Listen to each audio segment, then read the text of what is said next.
Nirbhaya case से जुड़ी अहम खबर, जिसमें दिल्ली हाई कोर्ट का बड़ा फैसला, मुजरिमों को अलग अलग फांसी नहीं हो सकती। दिल्ली हाई कोर्ट ने मरकजी हुकूमत की अलग अलग फांसी देने की अर्जी ठुकराई और ये भी कहा कि एक हफ्ते के अंदर तमाम कानूनी चाराजोई के रास्तों का इस्तेमाल किया जा सकता है। तो बेहद अहम खबर, निर्भया केस में दिल्ली हाई कोर्ट का अहम फैसला सामने आया है, जिसमें मरकजी हुकूमत की अलग अलग फांसी देने की अर्जी को ठुकरा दिया गया है। कहा है कि मुजरिमों को अलग अलग फांसी नहीं हो सकती। एक हफ्ते के अंदर तमाम कानूनी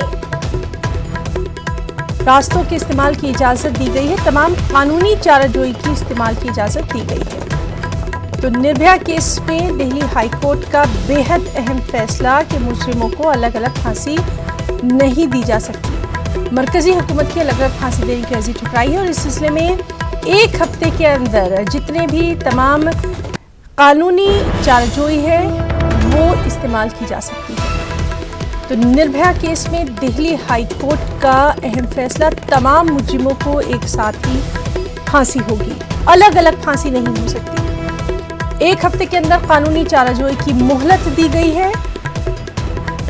मरकजी हुकूमत की अलग अलग फांसी देने की अर्जी ठुकरा दी है दिल्ली हाई कोर्ट ने और साफ कहा है कि मुजरिमों को अलग अलग फांसी नहीं हो सकती। मरकजी हुकूमत की अलग अलग फांसी देने की अर्जी जो है वो दिल्ली हाई कोर्ट ने ठुकरा दी है। तमाम मुजरिमों को एक साथ ही होगी फांसी और एक हफ्ते के अंदर कानूनी चाराजोई की मोहलत भी दी गई।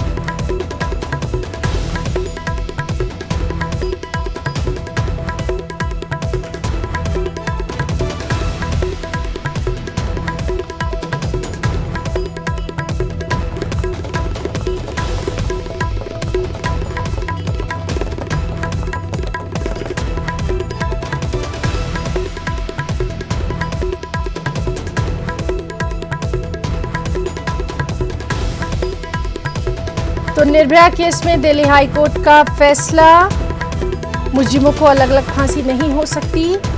Nirbhaya case Delhi high court का अहम फैसला, एक हफ्ते के अंदर तमाम कानूनी चाराजोई के इस्तेमाल की इजाजत भी दी गई है। साथ ही साथ दिल्ली हाई कोर्ट ने साफ तौर पर कहा है कि मुजरिमों को अलग अलग फांसी नहीं हो सकती। एक हफ्ते के अंदर तमाम कानूनी चाराजोई की मोहलत भी दी गई है। निर्भया केस में दिल्ली हाई कोर्ट का के लिए आपको धैर्य भी रखना पड़ेगा और संतोष भी करना पड़ेगा।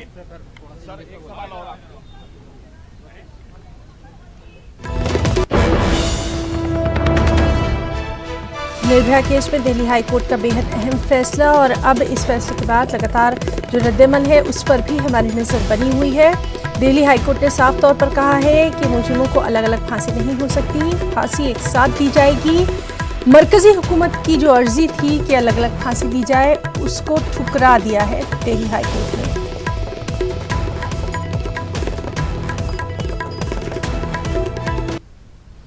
श्रीनगर के लावेपुरा में सिक्योरिटी एहलकारों की कार्रवाई हुई। इस फायरिंग में 2 मिलिटेंट ढेर हो गए, जबकि जख्मी मिलिटेंट सिक्योरिटी एहलकारों की गिरफ्त में है। फायरिंग में एक सीआरपीएफ जवान भी शहीद हो गया। एक सीआरपीएफ जवान और एक आम शहरी जख्मी बताए जा रहे हैं।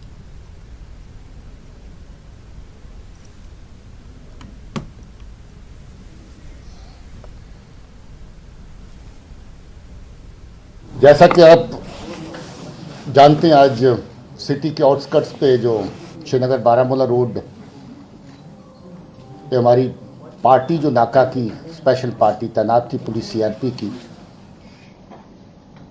उस पे फायरिंग की टेररिस्ट ने, जो कि 2 व्हीलर पे जा रहे थे और उसकी रिटेलिएशन में 2 टेररिस्ट मारे गए और एक जख्मी हुआ, जिसका अभी इलाज चल रहा है।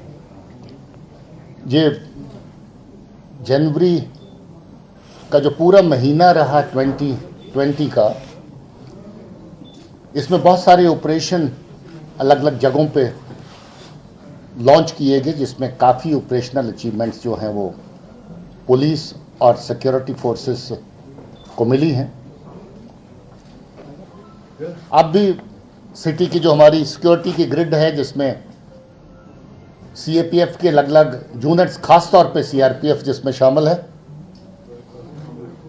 ये हमेशा अपनी ग्रिड को अलर्ट रखते हैं और आसपास नाके चेकिंग सब चलती रहती हैं। और जो स्पेशल केओटी सीआरपी की और साथ में पुलिस जो इन्होंने स्पेशल एक नाका लगाया था, उसके साथ जो आज का एनकाउंटर हुआ जिसका मैंने जिक्र किया, हमारे ऑफिसर्स दोनों आईजी साहब और एडिशनल डीजी साहब रवि शाही साहब मौका भी देख ये लावेपुरा मुकाम है जहाँ पे एनकाउंटर हुआ है। और यहाँ पे जब बारामूला की ओर से गाड़ी में सवार मिलिटेंट आ रहे थे, जब इन्हें यहाँ पे रोकने के लिए कहा गया है, यहाँ पे नाका लगा हुआ था और उन्होंने वहाँ पे से फायरिंग की है। और फायरिंग के तबादले में जो मुख्तसर सा फायरिंग का तबादला हुआ है और जिसमें यहाँ पे 2 मिलिटेंट मारे गए हैं और सीआरपीएफ का एक हेड कांस्टेबल भी यहाँ पे मारे गए हैं। और यहाँ पे एक जो स्कूटी पे सवार था, गाड़ी में सवार था, एक मिलिटेंट है, उसके जख्मी होने की खबर है और बताया जा रहा है कि वो हॉस्पिटल में है, ज़ेर इलाज है। और यहाँ पे जब ये वाक़ा पेश आया है तो तब यहाँ पे सारे एरिया को सील कर दिया गया है और यहाँ पे तलाशी कार्रवाइयाँ हुई और ट्रैफिक की जो आम रफ्तार है वो यहाँ पे मुअत्तल कर दी गई थी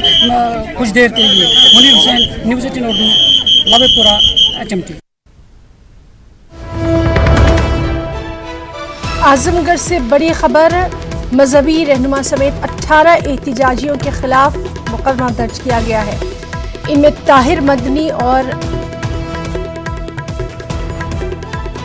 खातून भी गिरफ्तार शुदगान में शामिल है।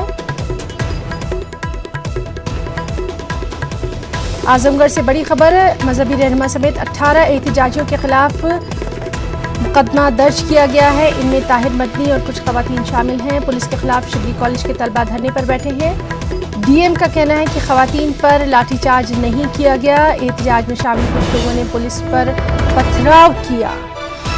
तो डीएम ने ये कहा है कि खवातीन पर लाठीचार्ज नहीं किया गया, बल्कि एहतिजाज में शामिल कुछ लोगों ने पुलिस पर पथराव किया। तो मजहबी रहनुमा समेत 18 एहतिजाजियों के खिलाफ मुकदमा दर्ज किया गया है। इनमें ताहिर मदनी भी शामिल हैं और पुलिस की इस कार्रवाई के खिलाफ शिबली कॉलेज के तलबा धरने पर हैं। डीएम का ये कहना है कि खवातीन पर लाठीचार्ज नहीं किया गया। डीएम का दावा है कि एहतिजाज में शामिल कुछ लोगों ने पुलिस पर पथराव किया। तो लगातार आजमगढ़ के हालात पर नज़र बनी हुई है। जिस तरह से वहाँ बिलरियागंज में आज हालात बिगड़ते नज़र आए और उसी के बाद से जो तमाम तर अहम अपडेट है वो हम आपको दे रहे हैं। अभी ये खबर है कि मजहबी रहनुमा समेत 18 एहतिजाजियों के खिलाफ मुकदमा दर्ज किया गया। उनमें ताहिर मदनी भी शामिल है।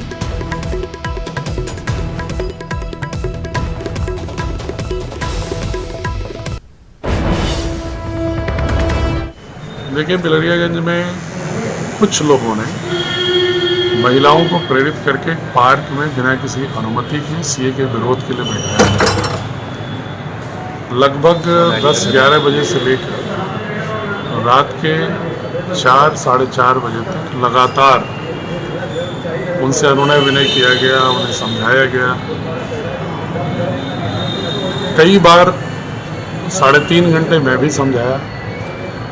मैंने देखा कि महिलाएं बात को मान करके जाने के लिए निकल गईं, लेकिन 50-100 मीटर दूर जाते ही गलियों में जो लोग लड़के थे कम उम्र के 18, 20, 22 के, जो कुछ लोगों ने सुनियोजित रूप से उन्हें बैठा रखा था, वो बार बार उन महिलाओं को फिर वापस धकेल देते थे कि नहीं तुम्हें नहीं जाना, बैठो। फिर मैं समझाता था, फिर महिलाएं तैयार हो जाती थी, फिर निकलने लगती थी, फिर उनको रोक देते।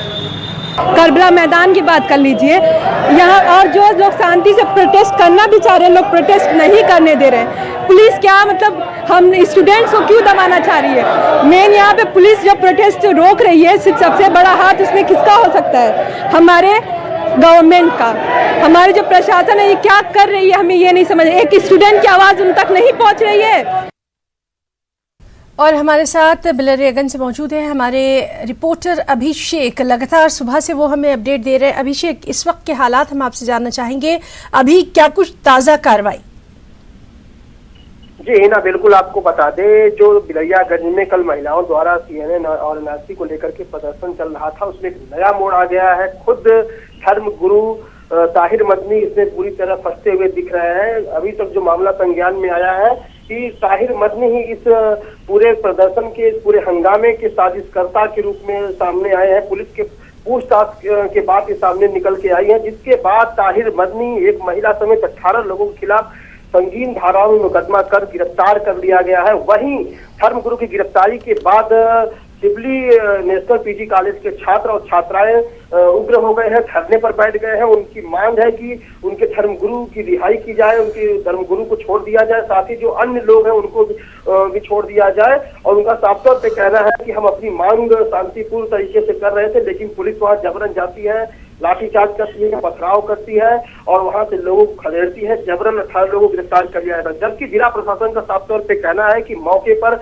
पुलिस की तरफ से या प्रशासन की तरफ से कोई सख्ती नहीं बरती गई है। उस भीड़ में शामिल, उस प्रदर्शन में शामिल कुछ उपद्रवियों ने पुलिस के ऊपर पथराव किया है, जिसमें कुछ महिलाएं घायल हुई हैं, जिसके बाद धर्मगुरु समेत 18 लोगों को पुलिस ने गिरफ्तार किया है। तो फिलहाल जो अभी स्थिति है उसमें अब राजनीतिक तूल भी पकड़ती जा रही है। सपा के विधायक नफीस अहमद भी जिलाधिकारी कार्यालय पहुंचकर धर्मगुरु और अन्य लोगों की रिहाई की मांग किए हैं। तो वहीं आम आदमी पार्टी के भी नेता अब सड़कों पर उतर रहे हैं। तो कहीं न कहीं अब आजमगढ़ का माहौल जो है वो राजनीतिक तूल पकड़ता जा रहा है। आजमगढ़ का माहौल गर्माता दिख रहा है इस धर्मगुरु की गिरफ्तारी के बाद। हिना, अभिषेक, आपसे ये भी जानना चाहेंगे, इस सब के बीच क्या कहीं और किसी और इलाके से इस तरह के धरनों की कोई इत्तला है? कहीं और क्या कुछ प्रदर्शन जो है वो देखा जा रहा है? कहीं और कुछ इस तरह के जो भी वाकयात है उनकी कुछ इत्तला? जी ना, बिल्कुल आपको बता दें कि फिलहाल तो बिलरियागंज का स्थिति पूरी तरीके से सामान्य है। जो महिलाएं धरने पर बैठी हुई थी वो अपने घरों को चली गई हैं। फिलहाल एहतियातन वहां पर फोर्स तैनात किया गया है, पीएससी के जवान तैनात किए गए हैं। लेकिन शहर के सिबली कॉलेज में छात्र एकत्रित हो चुके हैं। क्योंकि कॉलेज खुला हुआ था, वहां छात्र को जब पता चलता है कि हमारे धर्मगुरु को गिरफ्तार कर लिया गया है और उनके ऊपर संगीन धाराओं में मुकदमा दर्ज किए गए हैं, तो छात्र अब सड़कों पर उतर रहे हैं। कॉलेज के अंदर खुद अपना प्रदर्शन शुरू कर दे। तो कहीं न कहीं आने वाले समय में ऐसा हो सकता है कि अन्य क्षेत्रों में भी लोग सड़कों पर उतरे, धरना प्रदर्शन करें। अभी ये शुरुआती दौर है, तो इसको लेकर के पुलिस पूरी तरीके से मुस्तैद है। आजमगढ़, मऊ, बलिया तीनों जिलों के पुलिस फोर्स को बुला लिए गए हैं, पीएससी के जवान को बुला लिए गए हैं और जितने भी संवेदनशील क्षेत्र है जिले में उन जगहों पर जी अभिषेक, तो आपका बहुत बहुत शुक्रिया अदा करना चाहेंगे तमाम तर अहम जानकारी के लिए। लगातार वहां के हालात पर हमारी नजर बनी हुई है।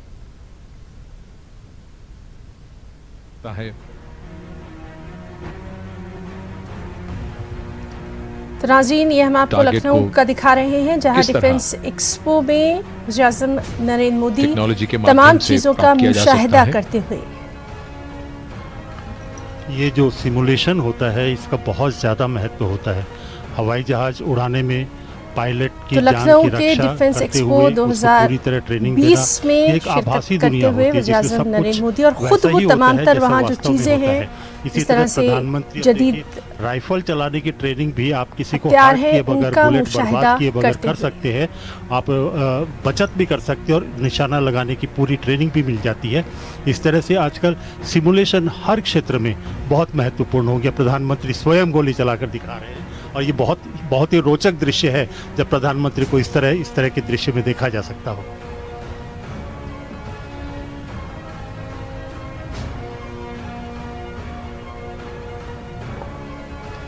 टेक्नोलॉजी का लाभ उठाकर और किस प्रकार अपने लक्ष्य को प्राप्त किया जा सकता है, उसी का उदाहरण। और जैसा कि हम सब जानते हैं, जो थीम भी है यहाँ पर, रक्षा का डिजिटली रूपांतरण।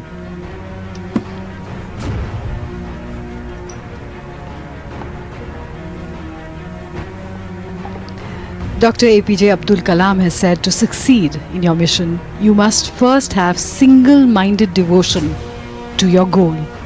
And for this kind of practice, or shooting in reality, you really do need to be focused.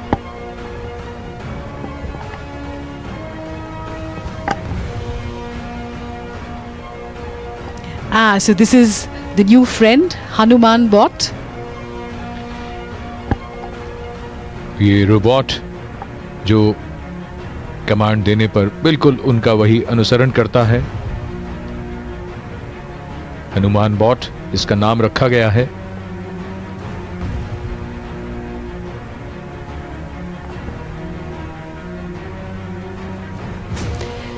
reality and virtual reality and science actually shaking hands.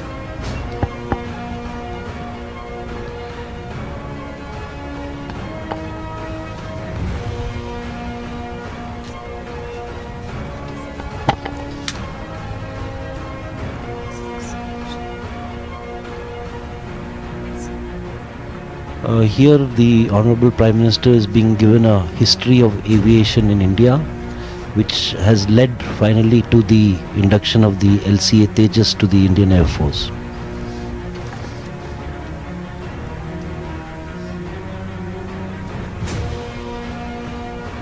LCA Tejas जिसे स्वदेश में ही तैयार किया गया है DRDO द्वारा. He is now with the wheeled armor platform system developed by the DRDO, which helps the infantry soldiers to move. It's an amphibious vehicle based on the BMP-2 tank. जी. और तेजस की जहाँ तक बात है, DRDO के साथ HAL उसमें शामिल है. जी. The Tejas has been designed by the Aeronautical Development Agency and DRDO, and the production is by HAL. जी. और ये जो हमने जो अभी पीछे वाहन देखा, ये जमीन पर, पानी पर, सब पर चल सकता है और इस समय. And this is a demonstration of satellite communication. And of course this is Dhanush. 155 millimeter howitzer तोप.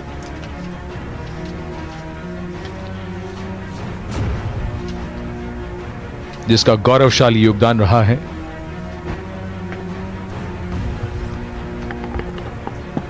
OFB में बनी है ये तोप और बहुत ही लाजवाब तोप है ये. 155 मिलीमीटर की है और ये करीब करीब 50 किलोमीटर तक आप गोले दाग सकती है.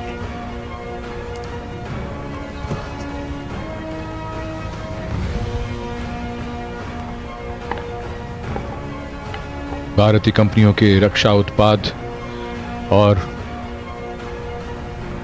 उनके ये तमाम यहाँ पर रिसर्च और डेवलपमेंट के बाद तैयार किए गए ये भविष्य को बदलने की ताकत रखते हैं. तो डिफेंस एक्सपो 2020 में लखनऊ में वज़ीर-ए-आज़म नरेंद्र मोदी तमाम चीज़ों का मुशाहिदा करते हुए जायज़ा लेते हुए और उनके साथ मरकज़ी वज़ीर राजनाथ सिंह और साथ ही साथ हमने देखा कि CM योगी आदित्यनाथ भी मौजूद रहे. लगातार हम आपको इस अहम खबर से रूबरू करवा रहे हैं. वहीं वज़ीर-ए-आज़म नरेंद्र मोदी ने लोकसभा में राम मंदिर ट्रस्ट की तश्कील का ऐलान कर दिया है. ट्रस्ट का नाम श्री राम जन्मभूमि तीर्थ क्षेत्र होगा. इस ट्रस्ट को मंदिर की तामीर के लिए 67.03 एकड़ जमीन दी जाएगी, जबकि सुन्नी वक्फ बोर्ड को मस्जिद की तामीर के लिए 5 एकड़ जमीन दी जाएगी. मेरी सरकार ने सुप्रीम कोर्ट के निर्देशानुसार श्री राम जन्मस्थली पर भगवान श्री राम के भव्य मंदिर के निर्माण के लिए और इससे संबंधित अन्य विषयों के लिए एक बृहद योजना तैयार की है. सुप्रीम कोर्ट के आदेशों के अनुसार एक स्वायत्त ट्रस्ट श्री राम जन्मभूमि तीर्थ क्षेत्र, ट्रस्ट का नाम होगा श्री राम जन्मभूमि तीर्थ क्षेत्र. श्री राम जन्मभूमि तीर्थ क्षेत्र का गठन करने का प्रस्ताव पारित किया गया है. ये ट्रस्ट अयोध्या में भगवान श्री राम की जन्मस्थली पर भव्य और दिव्य श्री राम मंदिर के निर्माण और उससे संबंधित विषयों पर निर्णय लेने के लिए पूर्ण रूप से स्वतंत्र होगा. इस ऐतिहासिक क्षण में हम सभी सदस्य मिलकर अयोध्या में श्री राम धाम के जीर्णोद्धार के लिए, भव्य राम मंदिर के निर्माण के लिए एक स्वर में अपना समर्थन दें.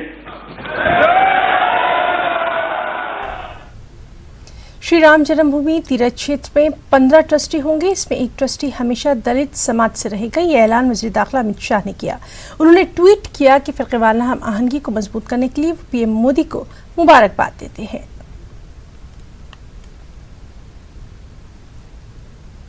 राम मंदिर के लिए ट्रस्ट की तश्कील पर कांग्रेस लीडर राशिद अल्वी ने रद्द-ए-अमल जाहिर किया।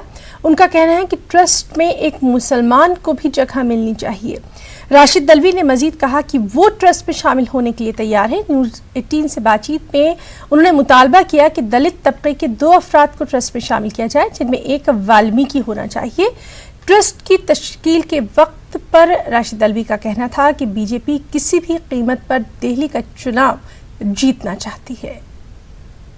हमारे साथ बातचीत करने के हैं कांग्रेस के वरिष्ठ नेता राशिद अल्वी साहब। सर, प्रधानमंत्री ने आज राम मंदिर ट्रस्ट की घोषणा कर दी है। कहा गया है कि जो मुस्लिम जो पक्ष है उसको भी 5 एकड़ जमीन देने की बात कही गई है। ट्रस्ट की घोषणा को किस तरह देखते हैं? देखिए, टाइमिंग पे इतराज है मुझे। दिल्ली का चुनाव चल रहा है, आपने अभी तक ट्रस्ट नहीं बनाया था। 1 हफ्ता और भी रुक सकते थे। आप राम मंदिर का फायदा उठाना चाहते। राम मंदिर बनाने का फैसला सुप्रीम कोर्ट का है, आपका नहीं है। आपकी कोई कोशिश भी नहीं रही है राम मंदिर बनाने के लिए, इसलिए इसका क्रेडिट लेने का कोई हक आपको नहीं है। लेकिन आपकी आदत है कि आप ऐसी चीज़ों का राजनीतिक फायदा उठाते, वो गलत है। सर, ट्रस्ट में हालांकि ट्रस्ट के सभी सदस्यों की घोषणा बाद में होनी है, लेकिन एक घोषणा गृह मंत्री अमित शाह ने की है कि एक सदस्य जो होगा एक दलित रहेगा। गलत है। एक दलित बहुत कम है। उनकी आबादी के हिसाब से कम 2 दलित होने चाहिए। एक वाल्मीकि होना चाहिए, एक नॉन वाल्मीकि होना चाहिए। और अगर एक मुसलमान भी रखें तो बहुत अच्छी बात है। सेकुलर देश है, पूरी दुनिया में उसकी इज्जत होगी। सर, आपने मुस्लिम को भी रखने की बात कही, तो क्योंकि पहले सरकार ये क्लियर कर चुकी है, हालांकि राजनीतिक परिप्रेक्ष्य से कोई व्यक्ति नहीं होगा, अगर आपको मौका मिलता है तो क्या आप तैयार? निश्चित तौर से अगर वो मुझे अपॉइंट करेंगे, मैं उसके लिए तैयार हूँ। धन्यवाद हमसे बात करने के लिए। कैमरा पर्सन गौरव सक्सेना के साथ पवन गौर, ब्रिगेड 3, दिल्ली। अयोध्या में राम मंदिर की तामीर के लिए हुकूमत ने ट्रस्ट के क़याम का ऐलान किया है। MIM सदर असदुद्दीन ओवैसी ने कहा कि वो सुप्रीम कोर्ट के फैसले का एहतराम करते हैं। ओवैसी ने यह भी कहा कि 500 साल पुरानी बाबरी मस्जिद की 6 दिसंबर को शहादत को कभी फरामोश नहीं किया जा सकता। ओवैसी ने कहा कि बीजेपी दिल्ली इलेक्शन से परेशान है और इस ट्रस्ट का ऐलान 8 फरवरी के बाद भी हो सकता था। पार्लियामेंट का इजलास 11 फरवरी तक है। कोर्ट ने अपने जजमेंट में ये कहा है कि बाबरी मस्जिद के अंदर मूर्तियां रखना और उसका सब्सिक्वेंट डिमोलिशन ये क्रिमिनल एक्ट है और नेशनल शेम है। और आज प्राइम मिनिस्टर इसका ऐलान करते हैं। सुप्रीम कोर्ट के पास एक टाइटल सूट था, मगर सुप्रीम कोर्ट ने सरप्राइजिंगली कह दिया कि ट्रस्ट बनाइए और ये करिए। तो ये तो हमको समझ में नहीं आया कि अब सुप्रीम कोर्ट का जजमेंट है। सुप्रीम कोर्ट सुप्रीम है। प्रधानमंत्री खुद अडवाणी की रथ यात्रा को लेकर चले थे, नरेंद्र मोदी, हम वो भी नहीं भूल सकते। प्रधानमंत्री खुद अडवाणी की रथ यात्रा को लेकर आगे बढ़े थे, हम कैसे भूलें वो? हम कैसे भूल जाएं 6 दिसंबर को मस्जिद की डिमोलिशन हुई? हम कैसे भूल जाएं कि उसमें मूर्तियां रखी गई थी 1948 में दिसंबर में, और फिर ताले खोले गए। राजीव गांधी प्रधानमंत्री थे और जिनके ऊपर केसेस चल रहा है, अडवाणी के ऊपर आपने पद्मश्री दे दिया उनको, तो ये कैसे हम भूलेंगे? तो फैक्ट है ना, जब तक हम जिंदा रहेंगे हम डिमोलिशन को याद रखेंगे, अपनी मस्जिद को याद करते रहेंगे और हम हमारी नस्ल को बताएंगे कि इस जगह पर 500 साल तुम्हारी मस्जिद थी जिसको इन्होंने क्रिमिनल तरीके से डिमोलिशन किया और ये नेशनल शेम है, जो सुप्रीम कोर्ट ने कहा। चुनाव से पहले ये घोषणा हुई है। अब यही तो है ना कि देखिए, मॉडल कोड ऑफ कंडक्ट का स्पिरिट भी तो मानना पड़ेगा बीजेपी को। आपने पार्लियामेंट के अंदर कहा, यकीनन पार्लियामेंट सॉवरेन है, मगर जब अब दिल्ली का चुनाव हो रहा है, आप 8 तारीख के बाद कर सकते थे। पार्लियामेंट तो 11 तक है ना, मगर अभी करना था। तो लगता है बीजेपी बड़ी परेशान है दिल्ली इलेक्शन में। अहम खबर, श्रीनगर के लावेपुरा में सिक्योरिटी एहलकारों की कार्रवाई हुई है। फायरिंग में 3 मिलिटेंट ढेर हो गए हैं। आपको बता दें कि सिक्योरिटी एहलकारों की गिरफ्त में जख्मी मिलिटेंट ने भी दम तोड़ दिया है। फायरिंग में एक सीआरपीएफ जवान शहीद बताया गया है, एक सीआरपीएफ जवान और एक आम शहरी जख्मी हुआ है।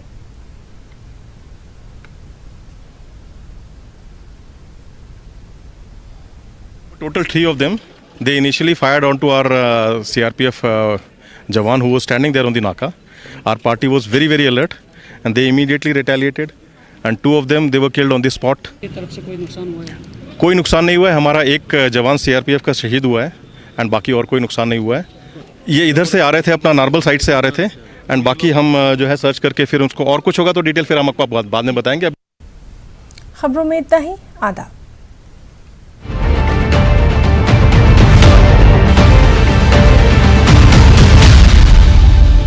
इस न्यूज हेडलाइंस के प्रायोजक सच्ची सहेली, महिलाओं के लिए सबसे